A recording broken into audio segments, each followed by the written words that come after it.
Good morning. आज का topic है वाणिज्य बैंकों के कार्य। वाणिज्य बैंकों के कार्य, पहला कार्य है जमा या निक्षेप स्वीकार करना। दूसरा कार्य है ऋण या अग्रिम देना। तीसरा कार्य है अभिकर्ता संबंधी कार्य। चौथा है विविध कार्य। पांचवा है साख निर्माण का कार्य। ये जो इसमें पांच इसमें कार्य बताए हैं, ये वाणिज्य बैंक के मुख्य कार्य मुझे इसमें बताए हैं, कार्य बताए। पहला पॉइंट है जमा एवं निक्षेप स्वीकार करना। वर्तमान समय में जनता से जमाए या निक्षेप स्वीकार करना बैंक का सबसे महत्वपूर्ण काम है। बैंक प्रारंभ में जमा स्वीकार करती थी, लेन देन संबंधी काम करती थी, लेकिन इसके साथ साथ बैंक बहुत सारे काम भी इसके साथ में करती है। इस प्रकार बैंक विभिन्न प्रकार की जमाओं के माध्यम से सभी वर्गों की जमा राशि से आकर्षित होकर रुचि लेती है और लोगों को आकर्षित करती है कि बैंक में पैसा लोग जमा करवाएं। बैंक में जब लोग जमा करते हैं तो उन्हें ब्याज दिया जाता है। अन्य शब्दों में अपन कह सकते हैं, दूसरे शब्दों में, कि जनता से जमा के रूप में ऋण लेता है। कारण यह है कि जमा किए गए धन से ब्याज सहित लौटाने का उत्तरदायित्व बैंक का ही होता है। इसके अंदर व्यापारिक बैंक निम्नलिखित खातों पर रकम जमा कराने की सुविधा देती है। पहला का इसमें है अकाउंट है चालू अकाउंट, मतलब करंट अकाउंट, चालू खाता। चालू खाता वह खाता है जिसमें जमाकर्ता अपनी इच्छा अनुसार राशि कभी भी जमा कर सकता है या निकाल सकता है। इस खाते में चेक द्वारा राशि निकालने की सुविधा दी जाती है, अतः इसे चेक खाता भी कहते हैं। यह खाता व्यापारियों, उद्योगपतियों, पूंजीपतियों के लिए लाभदायक होता है और सुविधाजनक होता है। इस खाते की प्रमुख विशेषता ये होती है कि खातेदार द्वारा जमा की गई राशि कितनी बार जमा कर सकता है और कितनी बार उसको निकाल सकता है। बैंक ही खातेदार का हिसाब रखता है। प्रत्येक भुगतान का प्रमाण बैंक में प्रस्तुत करना पड़ता है। सामान्य बैंक जमा रकम पर कोई ब्याज नहीं देता। कई बार बैंक अच्छे ग्राहकों से शुल्क भी कम वसूल करता है और इस समय उनको सुविधा भी एक्स्ट्रा देता है। कुछ बैंक ग्राहकों को सांकेतिक ब्याज देते हैं। भारत में चालू खाते पर कुछ बैंक 0.5% ब्याज देने की प्रावधान इसमें कुछ बैंक में देती है। दूसरा है बचत खाता, सेविंग अकाउंट। इस खाते में जमाकर्ता जितनी बार चाहे रकम जमा तो कर सकता है, किंतु सप्ताह में केवल 2 या 3 बार ही पैसा निकाल सकता है, रकम निकाल सकता है। इस प्रकार ये खाता छोटी-छोटी बचतों को प्रोत्साहन देती है और लोग इसके अंदर पैसा जमा करते हैं। जमाकर्ता को बैंक अपनी ओर से एक पासबुक देता है और जिसमें जमा की और आहरण की, मतलब पैसे निकालने की प्रविष्टि होती है और आपके इसमें कितना पैसा पड़ा हुआ है या फिर इसमें कितना रकम इसमें है, उसका एक इसमें एंट्री होती है। ग्राहक एक निश्चित पर्ची पर निकाली गई राशि भरकर निकाल सकते हैं। एक निश्चित सीमा से अधिक राशि की बैंक के बचत खाते में जमा रखने पर ग्राहकों चेक बुक की सुविधा दी जाती है और इन खातों से रकम निकालने समय ग्राहकों को पासबुक प्रस्तुत करनी पड़ती है। इन खातों में जमा रकम पर ब्याज दिया जाता है। यह मध्यम वर्गीय परिवारों के लिए अत्यधिक उपयोगी है। नेक्स्ट है गृह बचत खाता। कुछ बैंक अपने ग्राहकों को घर पर ही रकम जमा करने के लिए ताला लगाकर एक तिजोरी या गुल्लक देती हैं और चाबी अपने पास रख लेती है। इस गुल्लक या तिजोरी में समय समय पर ग्राहक स्वयं या परिवार के लोग रकम डालते हैं। कुछ समय बाद ग्राहक इस गुल्लक को बैंक में ले जाकर खुलवा देते हैं और रकम को बैंक उसके खाते में डाल देती है या जमा कर देती है। कुछ स्थानों पर बैंक का एजेंट घर घर जाकर महीने में प्रथम सप्ताह में गुल्लक की राशि जमा करते हैं। यह योजना छोटी छोटी बचतों को प्रोत्साहन देती है और उनको गतिशील बनाने में अहम भूमिका निर्वाह करती है। जर्मनी में ये बैंक ग्रुप का काम करता है, मतलब इसके अंदर सबसे इम्पोर्टेंट है, जर्मनी के अंदर ये व्यवस्था शुरू हुई थी। बैंक की खिड़की के नीचे लगी होती है जिन पर इस पर लोग अपना नाम लिख देते हैं। ग्राहक इन गुल्लकों में पैसा डालते हैं। बैंक कर्मचारी फुर्सत के समय गुल्लक खोलकर रुपया जमा कर लेते हैं। इस व्यवस्था में बैंक कर्मचारियों पर बहुत अधिक विश्वास होता है। बैंक में इस जमा राशि पर ब्याज दिया जाता है। नेक्स्ट है स्थायी जमा खाता, फिक्स डिपॉजिट अकाउंट। स्थायी जमा खाता में एक निश्चित अवधि कम से कम 3 महीने, अधिक से अधिक 21 वर्ष तक इसमें होती है, के लिए लोग पैसा इसमें जमा करते हैं। जमा रकम जमा कराते समय बैंक ग्राहक को एक रसीद देती है, जिस पर रकम जमा होने की तारीख, निकालने की तारीख और रकम पर कितना ब्याज मिलेगा है, कितनी राशि शेष रही है, उसका इसमें रिकॉर्ड होता है। इसमें इसका लिखा होता है। यह रसीद अहस्तांतरणीय होती है, मतलब इसको किसी को भी ट्रांसफर अपन नहीं कर सकते। अर्थात ये कह सकते हैं कि स्थायी जमा राशि की रकम जमाकर्ता से ही मिलती है। यह राशि जमा अवधि समाप्त होने पर लौटाई जाती है, इससे पूर्व नहीं। जमाकर्ता जमा राशि गिरवी रखकर बैंक से लोन भी ले सकता है। इस जमा राशि पत्र के विरुद्ध ऋण लेने पर स्थायी जमा पर मिलने वाले ब्याज की राशि अधिक देना पड़ता है। यदि जमाकर्ता समय से पूर्व रकम चाहता है तो उसे कम ब्याज मिलता है और मिलता भी नहीं है। स्थायी जमा पर ब्याज दर ऊंची दर होती है।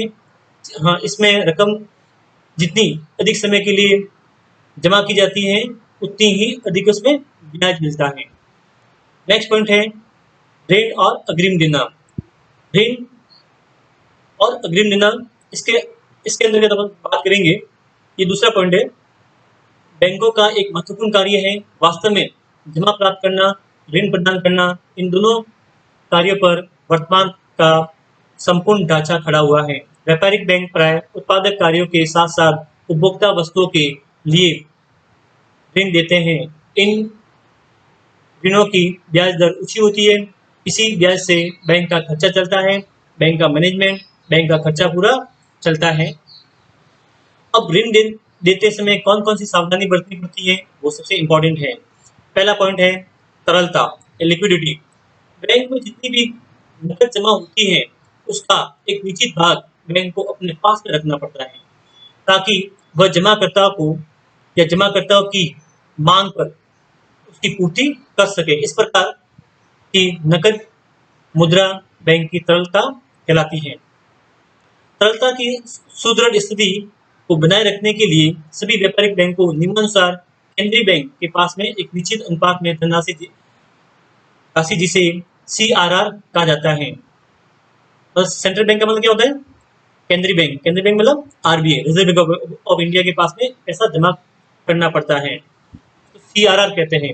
कैश रिजर्व रेशियो रखनी पड़ती है। इसके साथ ही व्यापारिक बैंकों में प्राप्त जमा राशि का कुछ भाग शासकीय प्रतिभूतियों, या मतलब शासकीय मतलब सरकारी प्रतिभूतियों एवं व्यापारिक बैंकों में भी रखना पड़ता है। दूसरा पॉइंट है इसके अंदर, सब पॉइंट है आय। बैंक अपने पास जमा राशि से अधिक अधिक आय प्राप्त करने का प्रयास करता है, इसलिए वह जमा राशि का अधिकांश भाग उधार देता है। जैसे माना कि किसी व्यक्ति ने 2 लाख रुपए बैंक में जमा कराए, तो वो उसका कुछ भाग अपने पास रखेगा, बाकी कुछ उसका सारा पैसा लोगों उधार देंगी या ऋण देगी, जिससे उसको अधिक प्राप्त ये पैसा मिलेगा, ब्याज मिलेगा। और जिस व्यक्ति ने बैंक में पैसा जमा करवाया है उसको कम ब्याज मिलेगा, और जिससे बैंक ने पैसा दिया है, उधार दिया है, उससे अधिक पैसा वसूल किया जाएगा, जिससे बैंक का खर्चा चलेगा और बैंक की आय मानी जाएगी। बैंक निम्नलिखित 2 शर्तों पर ऋण देता है। पहली इसमें शर्त है असुरक्षित ऋण, अनसिक्योर्ड क्रेडिट। जब बैंकों को यह विश्वास हो जाए कि ऋणी निश्चित तिथि को ऋण का भुगतान कर देगा, तब बैंक व्यक्तिगत जमानत पर ऋण देता है। इसे असुरक्षित ऋण कहते हैं, क्योंकि इस ऋण के पीछे कोई भौतिक संपत्ति की जमानत नहीं होती है। वर्तमान समय में इस प्रकार के असुरक्षित ऋण कम किए जाते हैं। कारण ये है कि ऐसे कारणों में जोखिम अधिक रहती है कि व्यक्ति पैसा वापस जमा करवाएगा या नहीं, इससे जोखिम ज्यादा रहती है इसमें। दूसरा है सुरक्षित ऋण, सिक्योर्ड क्रेडिट। जब व्यापारिक बैंक पर्याप्त मूल्य की संपत्ति की जमानत पर ऋण देती है तो उसे सुरक्षित ऋण कहते हैं। सुरक्षित ऋण में बैंक जोखिम नहीं उठा सकता या कम उठाता है, क्योंकि उसको पता है कि पैसा डूब जाए तो उसकी जो संपत्ति उसने गिरवी रखी है उसको बेचकर पैसा वापस वसूल किया जा सकता है, क्योंकि ऋणी द्वारा ऋण का भुगतान न करने पर जमानत के रूप में रखी संपत्ति को बेचकर बैंक ऋण वसूल कर लेता है। ऋणों के प्रकार। अब ऋण कितने प्रकार के होते हैं वो अपन बात करेंगे। पहला पॉइंट इसमें है नकद साख, कैश क्रेडिट। जिन व्यापारियों या लोगों के नियमित रूप से धन उधार की आवश्यकता होती है, वे पहले से ही अनुमान लगा देते हैं कि उन्हें कितनी रकम की आवश्यकता होगी। वे उतनी ही रकम बैंक से लेने का समझौता करते हैं। वे इस रकम में एक बार न निकाल कर, ठीक है, बार बार निकालने की आवश्यकता महसूस करते हैं। ऐसे में ऐसे में कुल रकम पर ब्याज नहीं देना पड़ता, जबकि केवल निकाली गई रकम पर ही ब्याज देना पड़ता है। नेक्स्ट है अधिविकर्ष। अधिविकर्ष बैंक ओवरड्राफ्ट। ये कई बार एग्जाम में सवाल इसका आता है कि ये अधिविकर्ष की सुविधा क्या होती है। जब किसी व्यक्ति के खाते में पैसे कम पड़े हैं और उससे ज्यादा का उस व्यक्ति को या किसी दूसरी पार्टी को या तीसरी पार्टी को पेमेंट करना पड़ता है, तो व्यक्ति या उपभोक्ता बैंक से रिक्वेस्ट करता है कि मेरे खाते में 500 रुपये पड़े हैं और मेरा एक चेक लग रहा है 10,000 का, आप मुझे उसका पेमेंट कर दे रहे हैं, ठीक है, तो उसको अधिविकर्ष की सुविधा बोलते हैं। जब बैंक ग्राहक को बैंक में खाते में जमा राशि से अधिक रकम निकालने की सुविधा देता है तो उसे अधिविकर्ष कहते हैं। बैंक अपने सम्मानित या विश्वसनीय ग्राहकों को अधिविकर्ष की सुविधा देता है। ग्राहक के लिए यह आवश्यक नहीं है कि वह अधिविकर्ष की संपूर्ण राशि एक बार में ही निकाले, वह आवश्यकता अनुसार अधिविकर्ष की राशि को निकाल सकता है। नेक्स्ट है अधिविकर्ष व नकद साख में क्या अंतर है, अब बात करेंगे। अधिविकर्ष का मतलब ये होता है, क्या अंतर है, यह ऋण सुविधा केवल चालू खाताधारी ग्राहक को दी जाती है, पहला पॉइंट। दूसरा पॉइंट है यह ऋण प्राय व्यक्तिगत जमानत पर दिया जाता है। तीसरा पॉइंट, यह ऋण अति अल्पकाल के लिए दिया जाता है, इसका टाइम पीरियड कितना होता है, मैक्सिमम 3 महीने। यह नकद साख की अपेक्षा ब्याज दर अधिक होती है, ठीक है, ये तो उसमें अधिविकर्ष में आपको पैसे बैंक देती है तो उसमें ज्यादा ब्याज लगने की संभावना ज्यादा रहती है। अब ये नकद साख क्या है, ये ऋण किसी भी व्यक्ति को दिया जा सकता है, पहला पॉइंट। दूसरा पॉइंट है यह ऋण सदा पर्याप्त जमानत पर ही दिया जाता है, मतलब आपके पीछे उसके पर्याप्त जमानत होगी तो पैसे आपको मिलेंगे, अन्यथा आपको पैसे नहीं मिलेंगे। यह 1 वर्ष या उससे अधिक समय के लिए दिया जाता है, तीसरा पॉइंट। चौथा पॉइंट है इन पर ब्याज दर कम होती है क्योंकि ये सेफ होता है। हाँ, नेक्स्ट पॉइंट है अग्रिम साख। बैंक नकद साख व अग्रिम साख के अतिरिक्त अग्रिम साख भी देती है। यह साख किस्तों में न दी जाकर एक मुश्त में दी जाती है। बैंक जैसे ही इस ऋण से ग्राहक के खाते में जमा कर देता है, संपूर्ण राशि पर ब्याज प्रारंभ हो जाता है, ठीक है। तीसरा पॉइंट है विनिमय विपत्रों का भुगतान, डिस्काउंटिंग ऑफ ट्रेड बिल्स। अपने ग्राहकों द्वारा दिए गए बिलों, हुंडियों, प्रतिज्ञा पत्रों में कटौती लेकर परिपक्वता की अवधि से पूर्व धनराशि देने की क्रिया को बैंक अधिविकर्ष या विनिमय विपत्र बुनाना कहते हैं। ये विपत्र अल्पकालीन या पर्याप्त जमानत के आधार पर बुनाए जाते हैं, क्योंकि इसमें क्रेता विक्रेता और बैंक तीनों को लाभ होता है। ये थे दूसरे पॉइंट के। तीसरा पॉइंट है अभिकर्ता संबंधी कार्य। अभिकर्ता संबंधी कौन कौन से कार्य होते हैं, पहला है भुगतान का संग्रहण करना। ये मतलब एजेंट के रूप में काम करता है बैंक। जैसे मेरा बैंक एजेंट के रूप में काम करेगा तो मैं बैंक मेरे पास से कुछ साल वसूल करेगा और बैंक क्या काम करेगी, पहला भुगतान का संग्रह। जैसे मेरा कोई भुगतान है तो बैंक अपने खाते में जमा करेगी, अपने पास में जमा करेगी। बैंक द्वारा अपने ग्राहकों को की ओर से लाभांश, ब्याज, कमीशन आदि की वसूल की जाती है। ये कार्य करने के लिए बैंक कमीशन वसूल करता है, धन का हस्तांतरण भी करता है, एक स्थान से दूसरे स्थान पर धन का हस्तांतरण भी करता है। ये दूसरा पॉइंट था। तीसरा पॉइंट है अंशों व प्रतिभूतियों का क्रय विक्रय करना। ग्राहकों के आदेश पर बैंक ग्राहकों के अंशों, ऋण पत्रों, सरकारी एवं गैर सरकारी प्रतिभूतियों आदि का क्रय विक्रय भी करते हैं। ग्राहकों की ओर से भुगतान करना, ये भी बैंक एक महत्वपूर्ण काम करता है। बैंक भुगतान संबंधी ग्राहकों के आदेशों को पूरा करने के लिए भी ये भुगतान करते हैं। नेक्स्ट है चेक, विपत्रों, प्रतिज्ञा पत्रों आदि का संग्रहण करना, बैंक ये भी काम करती है। बैंक ग्राहकों के खाते में जमा की गई प्रतिज्ञा पत्रों, चेक, विपत्रों आदि का संग्रह कर उनके खाते में रकम जमा करते हैं। संरक्षण, प्रबंध आदि कार्य, प्रबंधक, संरक्षक, एग्जीक्यूटिव्स, अटर्नी, वित्तीय सलाहकार, कृषि संबंधी भी बैंक काम करती है ग्राहकों के लिए। नेक्स्ट है ग्राहकों के अंशों पर लाभांश वसूल करना, ये भी बैंक अति महत्वपूर्ण काम करती है। नेक्स्ट पॉइंट है ग्राहकों के प्रीमियम तथा अन्य दायित्वों का भुगतान भी बैंक समय समय पर करती है। ये जो थे इसके महत्वपूर्ण पॉइंट है, तो आपको इसमें ध्यान रखना है, इसका एग्जाम में सवाल आता है। इसका जो और चौथा पॉइंट है विविध कार्य। विविध कार्य के अंदर अपन बात करते हैं कि बैंक ऐसे भी बहुत से काम करती है जो उसके अंदर अपन बात करेंगे। आंतरिक तथा विदेशी व्यापार के लिए वित्त प्रदान करना, ये भी बैंक का महत्वपूर्ण काम है। दूसरा काम है विदेशी विनिमय का क्रय विक्रय करना। तीसरा काम है बैंकिंग शिक्षा व प्रशिक्षण संबंधी भी बैंक इसमें काम करती है। नेक्स्ट है साख संबंधी सूचना देना, ठीक है, ये भी बैंक काम करती है। नेक्स्ट काम है मूल्यवान वस्तुओं की सुरक्षा करना, ये भी बैंक जो आपके पास जो संपत्ति है, जैसे आपके घर पे सोना पड़ा है, अच्छे और मूल्यवान आपके पास डॉक्यूमेंट पड़े हैं, आपको चोरी होने का डर है, तो आप बैंक में लॉकर्स में जमा कर सकते हैं।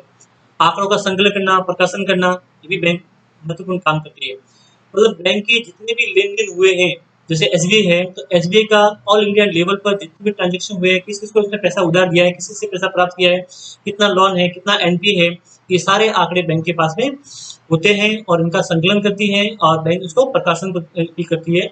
इसकी त्रैमासिक है, वार्षिक है, हाफ-ईयरली है, ये सारी इसकी रिपोर्ट इसमें आती है। सरकार व अन्य संस्थाओं के ऋण का अभिगोपन करना।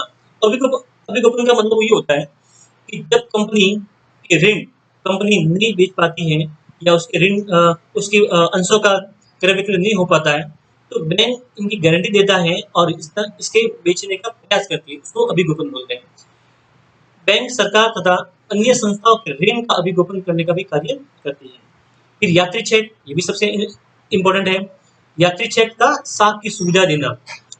जब कभी व्यक्ति टूर पे जाता है या यात्रा करता है, उसके पैसे की आवश्यकता होती है, तो वह अपने साथ में यात्री चेक का ले जाता है और वह उनको आसानी से भुगतान करता है। नेक्स्ट है व्यक्तिगत साख की सुविधा।